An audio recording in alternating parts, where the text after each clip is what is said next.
topics and opinions expressed in the following show are solely those of the hosts and their guests and not those of W4CY Radio, its employees, or affiliates.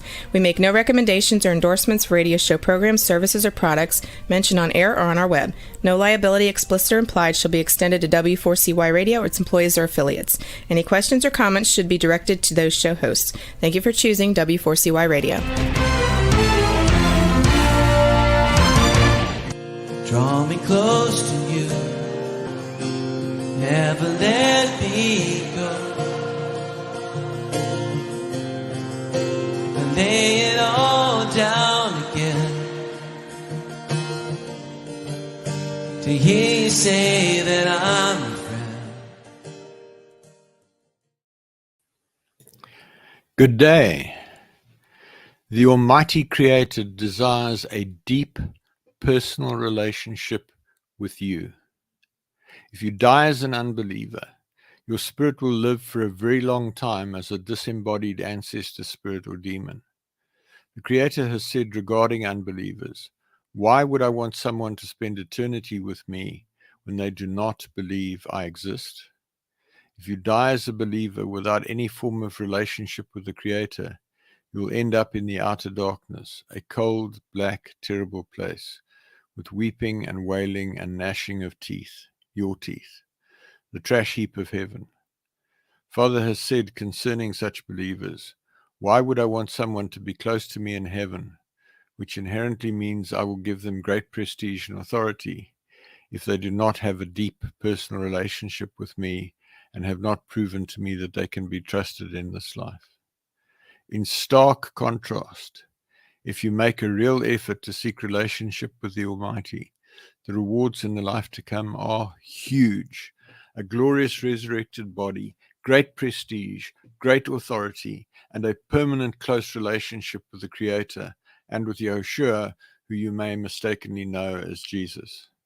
To put this all in context, the Almighty has said, "I created human beings, this planet and this universe, for men and women to be my friends, my companions, to explore and learn and develop together. My greatest grief is that almost no person understands this, let alone seeks such a relationship with me." Today we're going to look at the essence of my message regarding sex, part 2. The overview. Sexual lovemaking results in massively powerful spiritual forces, which are little understood and therefore largely ignored by all sides of the spectrum of believers and unbelievers. Sexual lovemaking was very carefully and thoughtfully crafted by the Almighty Creator, whose true name is Yah the Eternally Self-Existing, and should therefore be treated with respect as a very precious gift. We will look at what should be done by a woman who discovers she has a virgin's covenant with a man other than the man she is living with as a partner.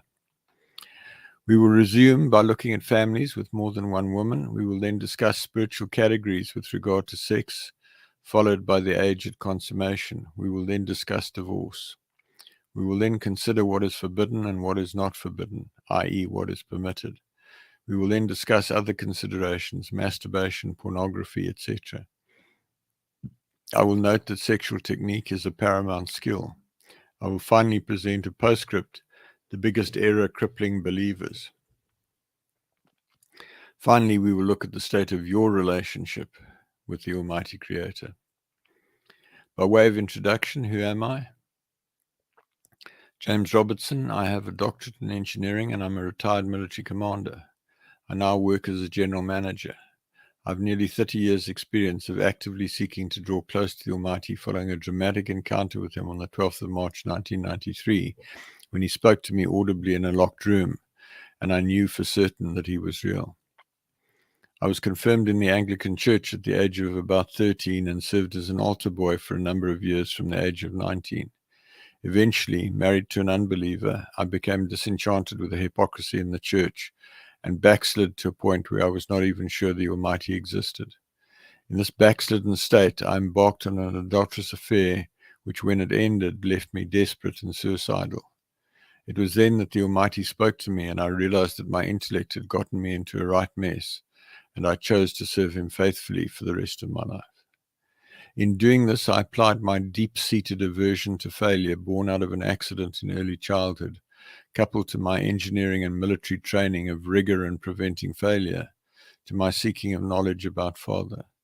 This journey led to numerous supernatural experiences, prayers answered, and a clear communication with the Creator that forms the basis for what I teach in these programs.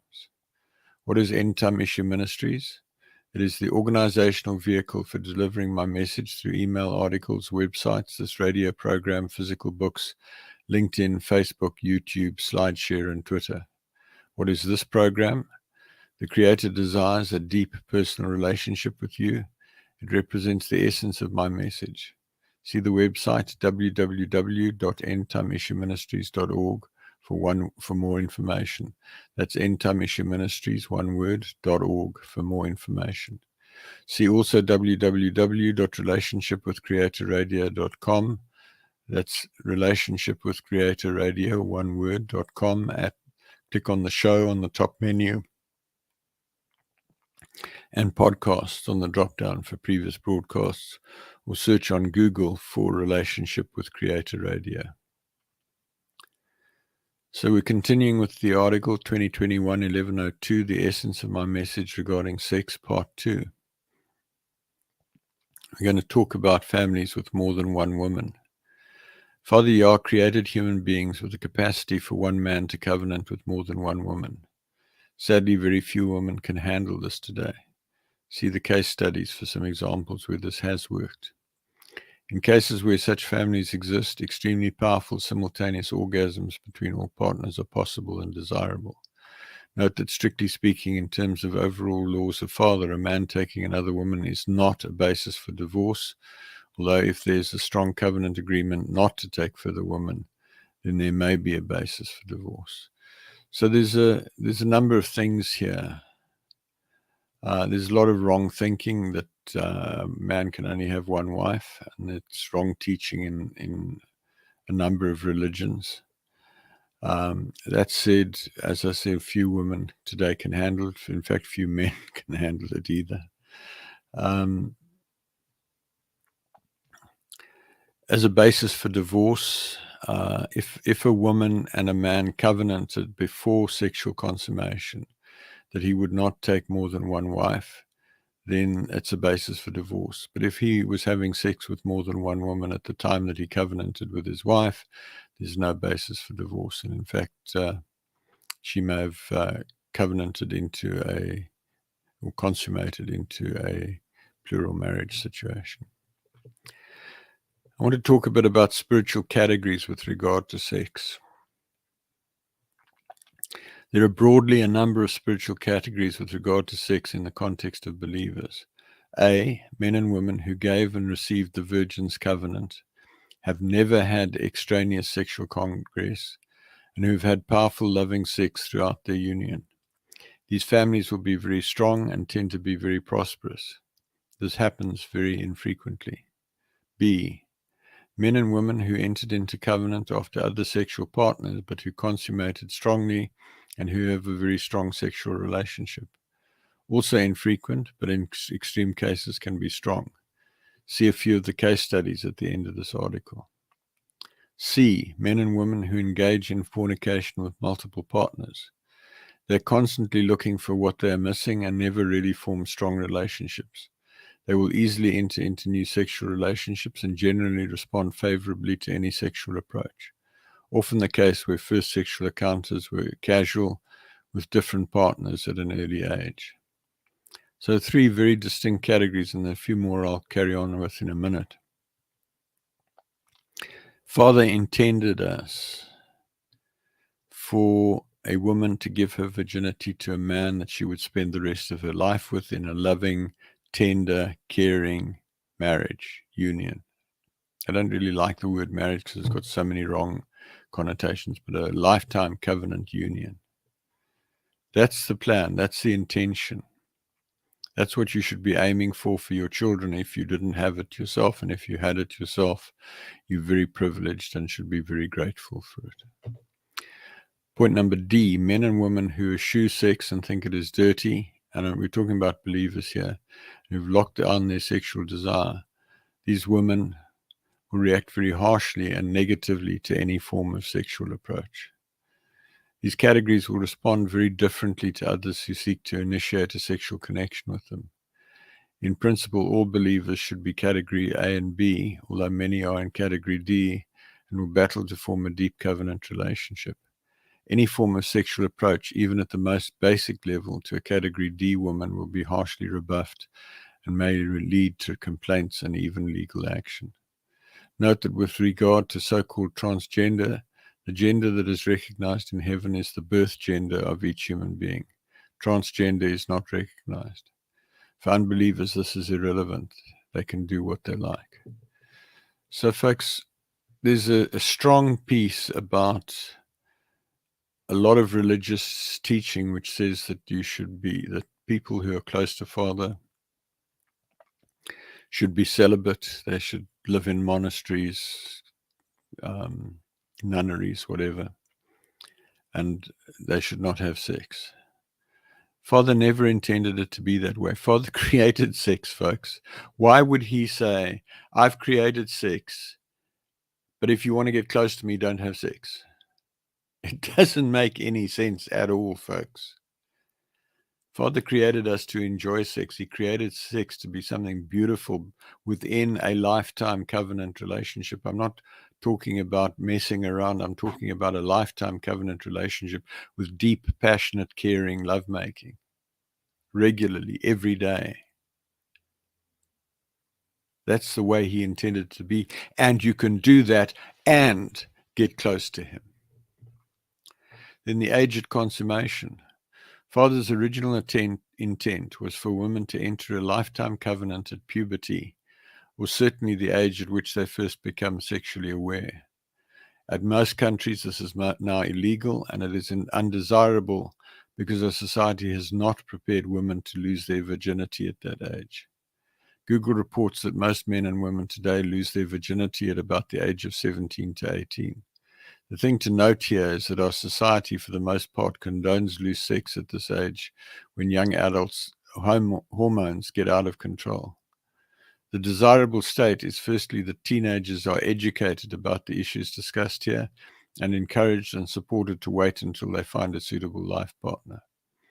What I understand to be the ideal situation was described to me by an Orthodox Jewish friend many years ago, when he informed me that in his social setting, when a young man or woman reached the age of strong sexual urges, their parents would evaluate their social circle and look for a young man or woman who they considered as a suitable lifetime mate for their child.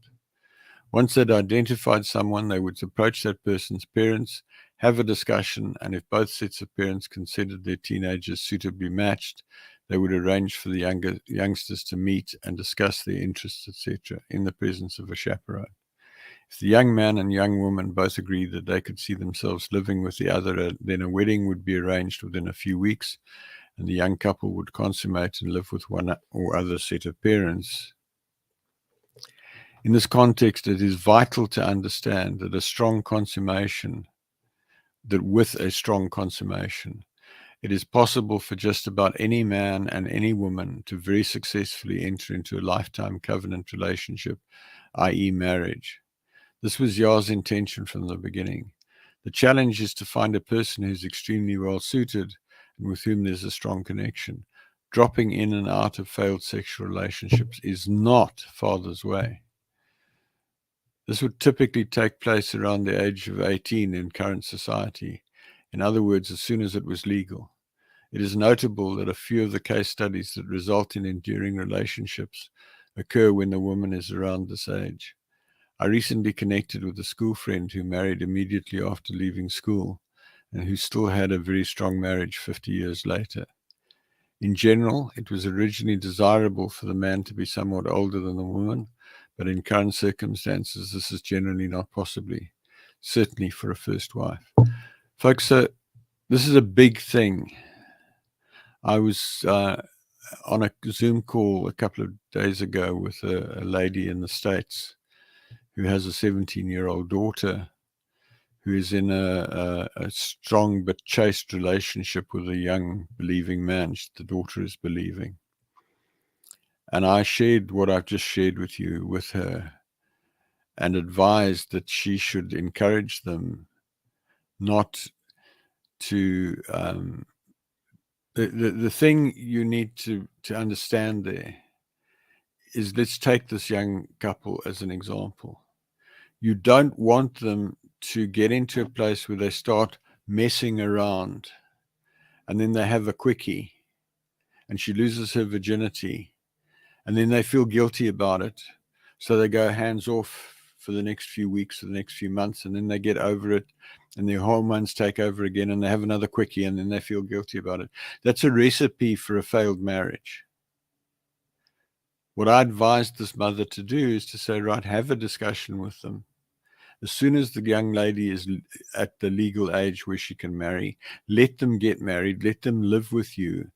The important thing, and we talked about this a couple of times in the last few weeks, is 7 days of consummation. So from the date that she gives her virginity,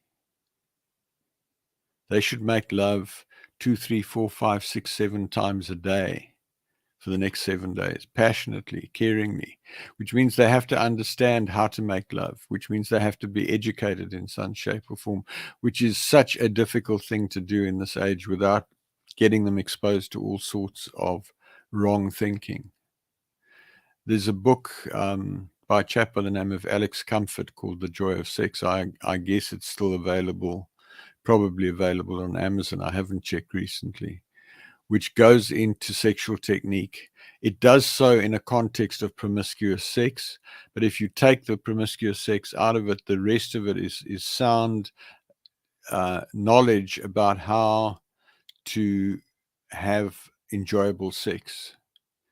As I say, it's Alex Comfort is the author, and the book is The Joy of Sex. I read it many years ago, learned a lot from it. Although in those days I was not really actively serving Father, and I did that in the context of an unrighteous relationship. But it's so important, folks. If you are in a committed relationship as a believer and your sex life is not all that it ideally should be, worth getting that book, studying it, and putting a lot of it into practice, and just be selective. Leave out the bits that are a bit off the mark, that are adulterous, multiple partners, etc., like that. Just take the technique and put it into practice. Then divorce. It's regrettably so that in this age, marriages do fail, and divorce is sometimes necessary. Note that where a believer is joined to an unbeliever, divorce is mandatory and is required by the Almighty Creator. This is not negotiable. It does not matter how good the marriage may be. The only exception is if the unbelieving spouse can be brought to belief fairly quickly. If consummation took place where there was multiple one-flesh bonds and covenant bonds with people who were not part of the union, then separation from the men or women who were illegal is required. If there was a weak consummation, such as a quickie, and then infrequent hasty sex, it is very likely the union will be weak and the probability of the union failing will be large. If there was a strong virgin consummation with strong one-flesh bond and strong 7-day lovemaking after consummation, the union is likely to be very strong and will stand no matter what comes. This is how things are intended to be. If the choice of partner is inappropriate intellectually, socially, etc., this may give rise to problems, so choosing the right partner before first intercourse is really important. I strongly advise that parents are involved to facilitate the right choices just discussed for youngsters who are becoming strongly sexually aware. If you've done everything possible to make your relationship work in terms of this article, and your current husband or wife refuses to work with you and do all necessary to make the relationship work powerfully, there may come a time when Father will condone divorce. I've come to understand that while Yah hates divorce, he will condone it after all reasonable attempts have been made to save the marriage. Folks,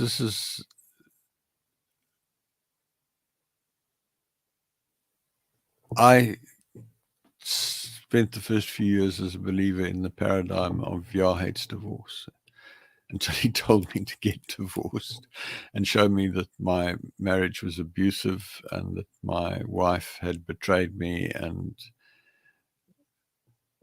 all told, it was a total mess. And then the church turned against me because I'd divorced, and they didn't believe in divorce. But if there's a clear covenant and one partner breaks that covenant, then there's a basis to go before Father and ask for a divorce. If the relationship is abusive, there's a basis to ask Father for a divorce. If one partner is an unbeliever and the other is a believer, then the believer has an obligation, a duty before Father to get divorced. He doesn't want the temple of his spirit joined to an unbeliever who de facto is serving Satan, whether they like to believe it or not. So just be careful and thoughtful. If you're in a bad relationship and it doesn't look like there's any way out, then there's a possibility that Father will allow you to divorce. But you need to check it out. You need to do everything possible. So if you're a woman, you need to submit. If you're a man, you need to love tenderly, and so on and so forth. There's an article on the website on the Virgin's Covenant, the essence of my message regarding the Virgin's Covenant. Have a look, see all the default terms, etc., because you may inadvertently have broken the terms of that covenant. If you were joined to others, particularly if a woman was joined to another man before consummation, then you don't have a marriage anyway. It's an illegitimate, adulterous situation, and Father will require you to get legally divorced unless you can clean up. And again, there's an article in the essence of my message, Separation of Men and Women, that you can look at. Note that if you break off a relationship after significant positive lovemaking, it will be very painful. But provided you made absolutely certain this is the right thing to do, then sweat it out and look for someone else. If divorce or separation is necessary, see the message, the essence of my message regarding separation of man and woman. This is important. If you're a believer joined to an unbeliever and you've had a good sexual relationship, it is going to be difficult and painful to end that relationship. If you come from two very different backgrounds and you have a strong consummation, it probably won't matter about the backgrounds. If you come from different backgrounds and you have a weak sexual relationship, the probability is it's going to fall in a heap. If you both really work at the sexual relationship, you can turn that around. If one partner is really working hard and the other is not, there may be a basis for divorce in due course. You will have to go to Father for clear signs, for clear confirmation that he will permit you to divorce, and that's a whole different story that I'm not going to cover in this broadcast. The key thing is Father intended us to have loving, considerate, tender, beautiful unions, including a beautiful sexual relationship. As I said just now, it's a lie that Father doesn't want you to enjoy sex. He wants you to have a fabulous sexual relationship. So what is forbidden? There's a lot of wrong thinking amongst believers with regard to sex in terms of forbidden acts, etc. The reality is that only certain relationships are forbidden, nothing else. So what is forbidden? Sex with animals is forbidden.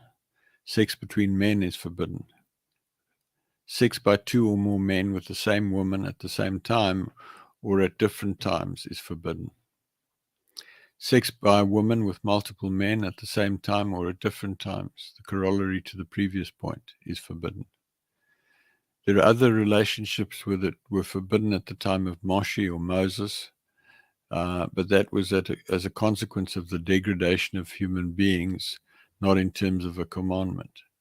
Breeding between close relatives today frequently leads to DNA abnormalities and deformities and is therefore forbidden.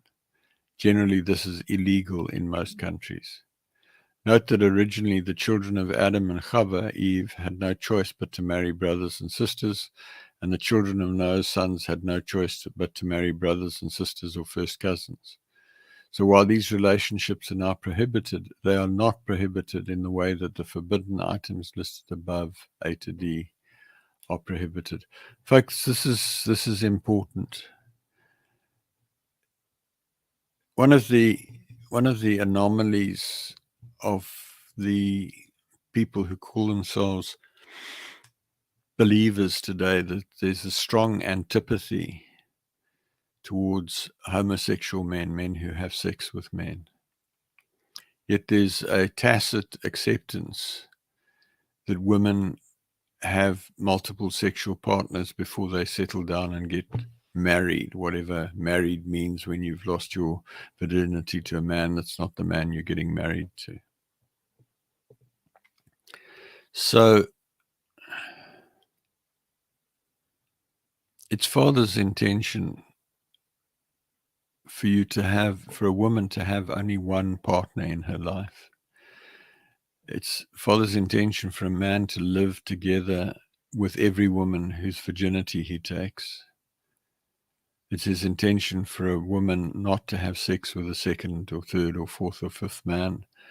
It's his Father's intention for a man not to have sex with a woman who's already had sex with another man, except when she's divorced or a widow. If you understand all of these things, it's very clear cut, it's very straightforward, and it's very elegant. There's a article on the website, The Essence of My Message with regard to men and women. You might want to have a look at that.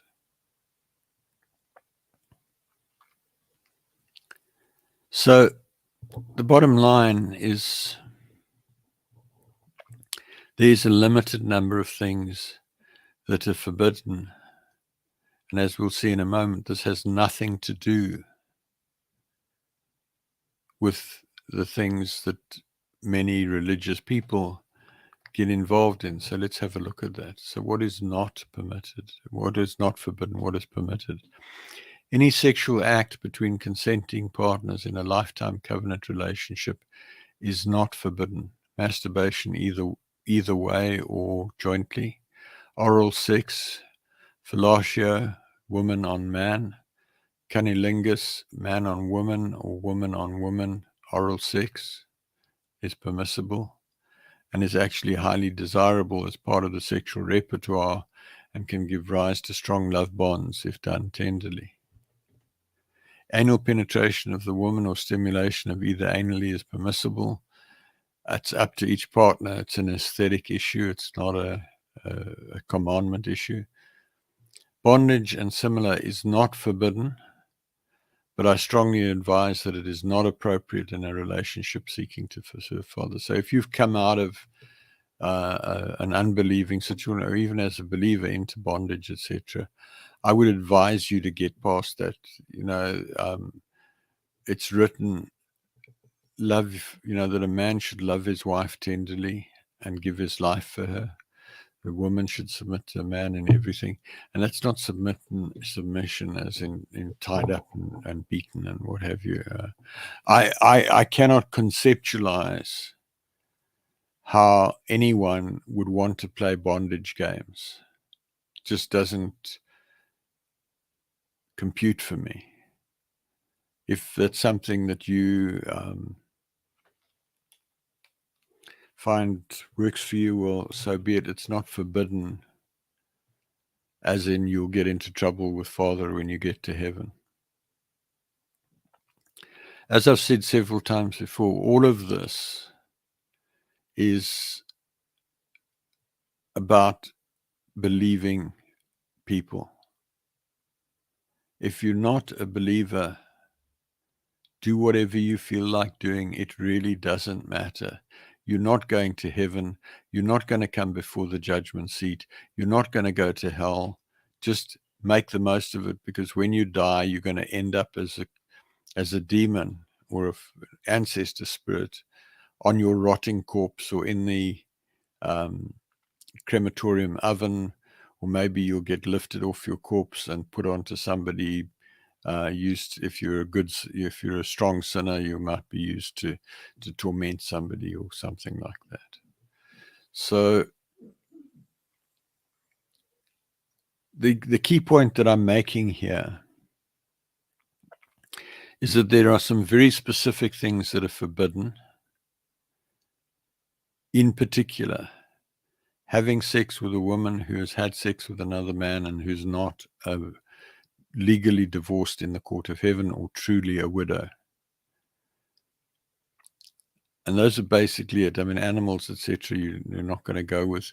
If you're a believer, man-on-man sex is forbidden. At the same time, it's not something that you should go and beat other people up about. It's their issue. They're going to go to hell and burn for a while and be tormented for a while for the length of time that they perpetuated their homosexual relationship. After that, they'll make it to heaven. So if they want to take the risk of a time in hell because they're deeply in love with each other, well, so be it. I would advise them just to stop having sex, repent of having sex, carry on living together because they've formed a love bond if they must. But just don't do the bit that's going to get you into hell. But it's a personal choice. It's not for somebody to go and have a big campaign about. There's a guy, I think is in Canada, who's campaigning about same-sex marriages and homosexual, and he's getting charged with hate crimes, etc. Folks, it's their issue. Just tell them the truth. If as a man you have sex with another man and you're a believer, you're going to go to hell for a season. Rather stop it, repent, turn around, and don't do it again. But if you want to accept that you're going to go to hell and make the most of it, and when you're in hell and suffering, just remind yourself that it was a conscious choice that you made. That's all there is to it. Then some other considerations: masturbation, pornography, etc. Masturbation is undesirable if it focuses on forbidden situations, but it's infinitely better than loose, uncommitted sex or sex with an unsuitable partner. Masturbation focusing on a specific person or specific photograph of a specific person will result in a weak one-flesh bond, but this can be relatively easily cut off. Pornography is also undesirable, but it is far preferable to make use of pornography, provided it is not focused on forbidden situations, than it is to engage in loose, uncommitted sex or sex with an unsuitable partner. Just on the pornography, I'm talking about pornos is fornication. Graphy is pictures, images. I'm not talking about illegal acts. I'm not talking about grossly repulsive acts. I'm talking about videos or stills of attractive people in a sexual context.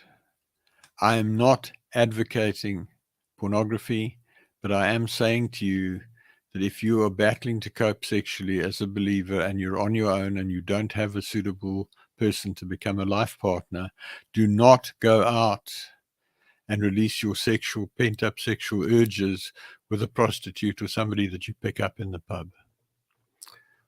What am I saying? Specifically, if you're in a situation where you do not have a sexual life partner living with you and a strong and active sex life, and you have sexual needs, do not go out and seek casual sex, one-night stands, dating, prostitutes, etc. Rather masturbate. And if you need to make limited use of pornographic material, preferably material with women only, rather than women with men, even if you're a woman, then do it. And ask Father to help you to find a suitable life partner. If you're a woman and you're a believer, there's a catch. There are roughly 7 times more women than believing men on the planet today. So as a woman, given that Father really does not want you joining yourself to an unbelieving man, you are going to have to do something to cope with your sexual needs. So you either just take care of them with masturbation, or you find another woman with similar needs and you enter into a lifetime sexual relationship with her, also a believing woman, obviously. I'd like to think it goes without saying, but I suspect it needs to be stated. There is no reason why two or more believing women cannot live together in a lifetime sexual covenant relationship. Just that you'll have to take the bread and wine to enter into the covenant, because you can't cut covenant with penis in the vagina as in a man-woman situation. And remember that this is, again, not Father's ideal. His original intention was that 7 women would covenant with one man and they would live together happily as a strong and powerful relationship, but the forces of darkness have totally messed that up. So it's very difficult for a man today to live with more than one woman without them tearing each other's eyes out or whatever. Dating is dangerous. Dating when one is sexually deprived will very rapidly result in sex, whether the other party is a suitable life partner or not. If you are going to date, do so on a dating site where you can specify that your objective is a lifetime covenant relationship.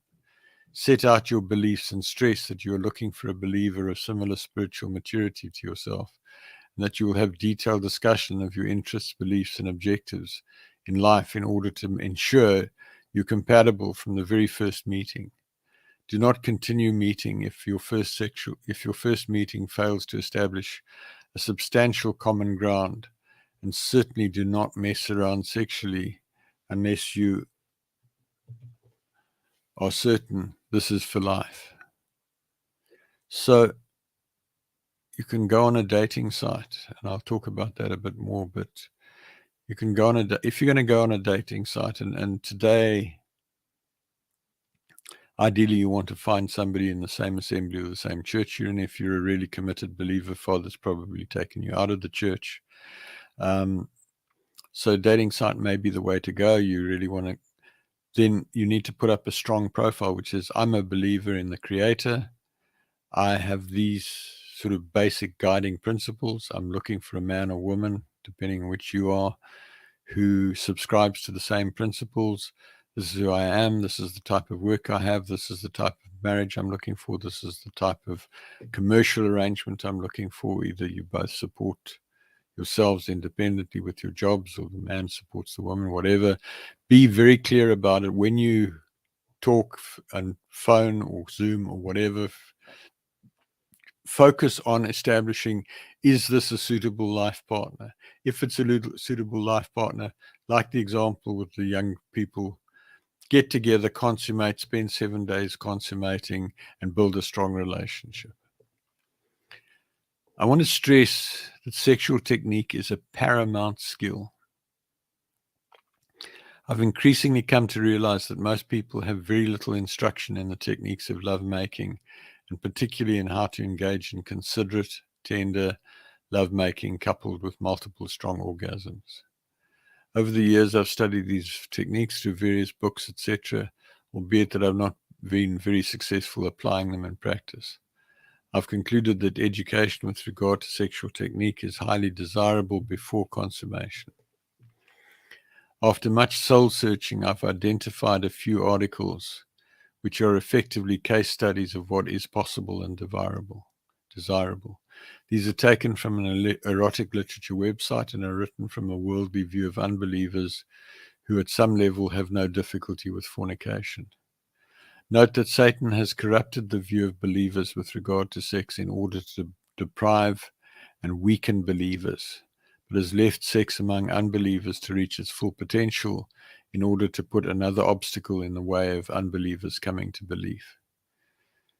These are presented in a separate article that is only available on request and should be read carefully and prayerfully, focusing on the techniques and attitudes that are described. Email me at james@endtimeissueministries.org for the link. That's james@endtimeissueministries.org, and I'll give that to you again at the end of this presentation. So, folks, it's a difficult thing, and I've agonized over what I say and what I don't say. The topic of my presentation today is sex, I don't want to go into explicit discussion because I don't know who's listening, and it might be taken in the wrong way and it might be used in the wrong way. So email me if you want to discuss this further and I'll help you. As I say, in terms of sexual technique, the book that I mentioned earlier by Alex Comfort is a useful reference as long as you're selective about what you take from it, the joy of sex. And as I say, the excuse me, the articles that I'll share with you if you email me go into more detail in terms of technique, in terms of what's possible with a man and a woman, or a man and several women.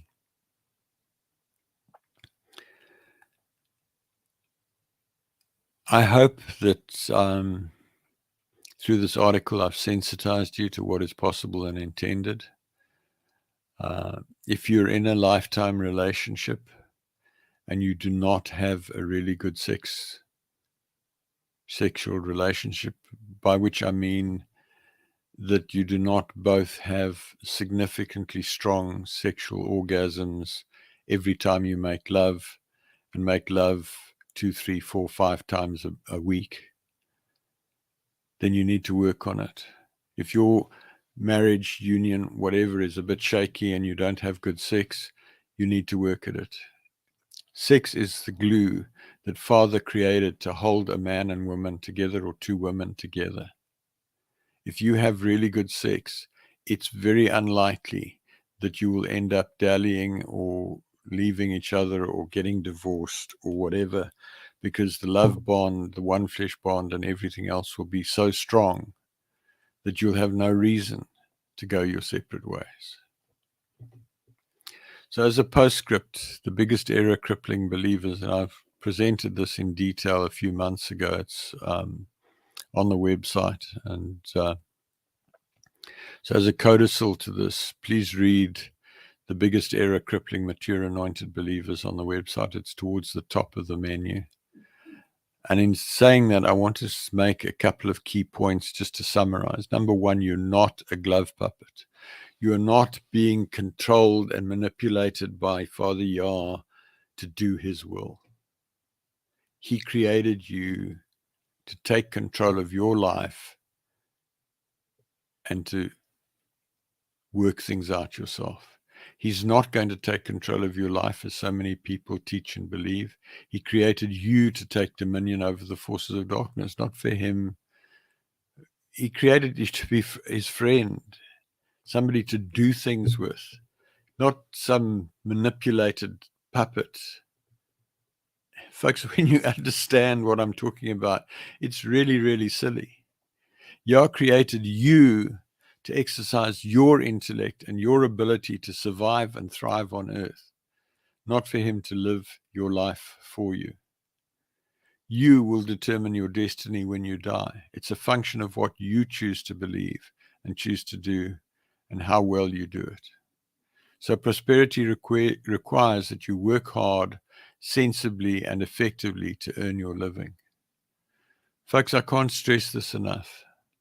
I went for years praying, Father, lead me by your Spirit every second of every day in every possible way. And in the process, believing that prayer was being answered, and making one stupid mistake after the other. Finally, I woke up to the fact that I was not a glove puppet, and that I'd made these mistakes in my own strength. And I've since taken charge of my life and in the process of straightening it out.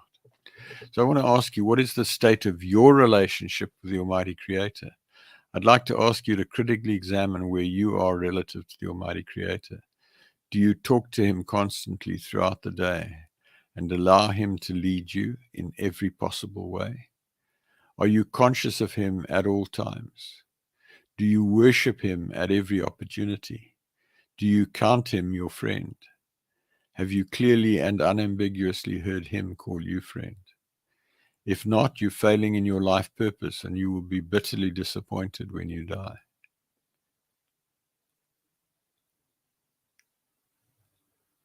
Think about it, folks. Why are you here?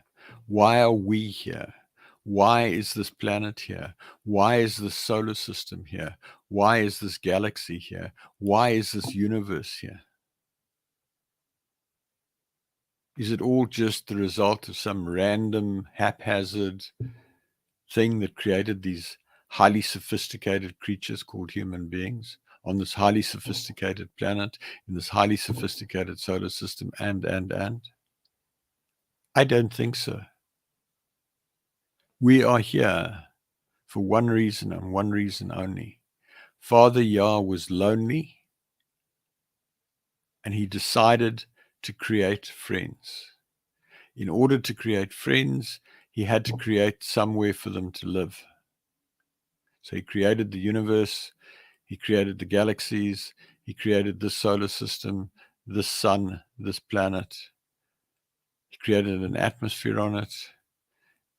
He put water and air on it. He put plants and animals on it. And then he put us on it, so that we could become his friends. Wrapping up, key documents and a video on the main menu, compendium of important articles, video on the second, on why seek relationship, the miracle of Yeshua's death. The Creator desires a deep personal relationship with you. 7 components in drawing close to the Creator. Recommended worship. The Creator's name is Yah the Eternally Self-Existing. Where will you spend eternity?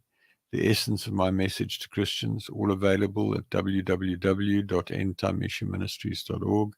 That's endtimeissueministries, one word.org. Transcripts of nearly all teachings in this series are available on the website at the bottom on the radio page. Recordings of nearly all of the teachings broadcast so far are available on the radio page.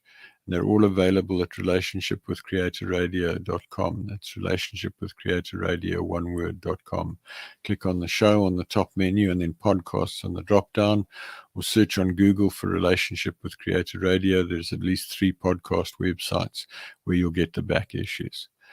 Books constituting a compilation of most writings published since 1998 till May 2019 are available near the bottom of the menu at the compilation of most writings page.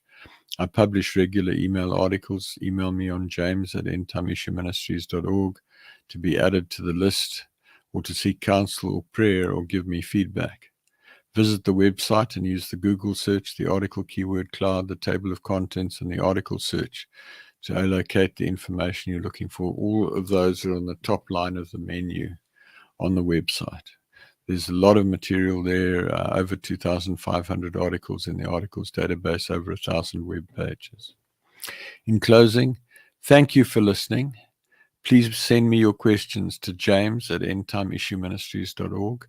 Please email me to join the mailing list at james@endtimeissueministries.org. If you decide to draw close to the Almighty, please let me know, and I can connect with you by Skype, Zoom, email, or telephone so that I can help you with your journey. I hope to connect with you again next week, when I will continue to explore how to become a friend of the Creator. Work with me to make a way for Yeshua to return in victory at the end of the millennium and make his enemies his footstool. I hope what I said a few minutes ago about why we're here has got your attention. Father wants you, not the person to the right of you or the left of you or behind you or in front of you or whatever. Father wants you to become his friend. Doesn't matter whether you're rich or poor. Doesn't matter whether you're black or white or whatever. Doesn't matter whether you've got blonde hair or black hair, blue eyes or brown eyes. It doesn't matter whether you are a Jewish person or a Muslim person or a Hindi person or a Buddhist person or a Christian or whatever. Father wants you to become his friend. Doesn't matter whether you're a Satanist or a witch or a warlock. Father will take you out of all of that. He wants to become your friend. It doesn't matter your level of education. What he's looking for is you to say, Father Yah, James Robertson says, I can become your friend. I want to become your friend. Come and live in me. Come and guide me. Come and help me to become your friend. And then just do what you find to do. Contact me, email me. You've got my email address, james@intamishaministries.org. Thank you so much. Have a good evening. Goodbye. Father, I come to you, lifting up my hands. By your grace I stand, just because you love me. I know